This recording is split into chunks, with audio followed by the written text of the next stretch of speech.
चला, आज तर श्रावणचा आहे दुसरा सोमवार, तर मी बनवणारे आहे शेवयाची खीर. चला, सामान घेतलेलं आहे. इथं शेवई, साखर, काजू बदामाचे तुकडे बनवून ठेवलेले आहेत आणि इथं पॅन ठेवलेला आहे. त्याच्यामध्ये टाकले आहे तूप मस्त गरम करून घेणार आहे. पॅन जास्त पण फास्ट ठेवायचा नाही, लो गॅसवरतीच आपल्याला आता हे शेवई भाजून घ्यायचे. वातावरणाचं तर काही समजच नाही गेलं आहे, कधी ऊन तर कधी पाऊस चालूच आहे. काय करणार आता.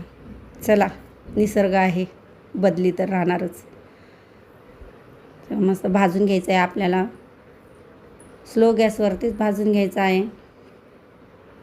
मस्त त्याचा रंग बदलूस तर. आणि टाकायचे आहेत त्याच्यात काजू बदामाचे तुकडे. आता ते पण त्याच्यासोबत भाजून घ्यायचं आहे आपल्याला. बघा, आपलं भाजलेलं आहे आता शेवई. नंतर काढून घ्यायचं आहे, पातेलं ठेवायचं आहे. पातेल्यामध्ये 1 लिटर दूध घेतलेलं आहे. दुधामध्ये मस्त असं उकळी येऊ द्यायचं, गरम करायचं, जरा आटू पण द्यायचं आहे. त्याच्यानंतर साखर टाकायचं आहे. जोपर्यंत खीर आपली आटत नाही तोपर्यंत खिरीला स्वाद येत नाही, असं आहे. नंतर भाजलेलं शेवई आहे ती टाकून घेणार आहे. चला, श्रावणचा सोमवार आहे. हर सोमवारी कोण पुरणपोळी करणार आहे. सगळे उपवास तर सगळेच धरतात, तर करून बघा एखादी दिवस खीर पण. चला, मी तर बनवली आहे खीर. झालेली आहे ही माझी खीर.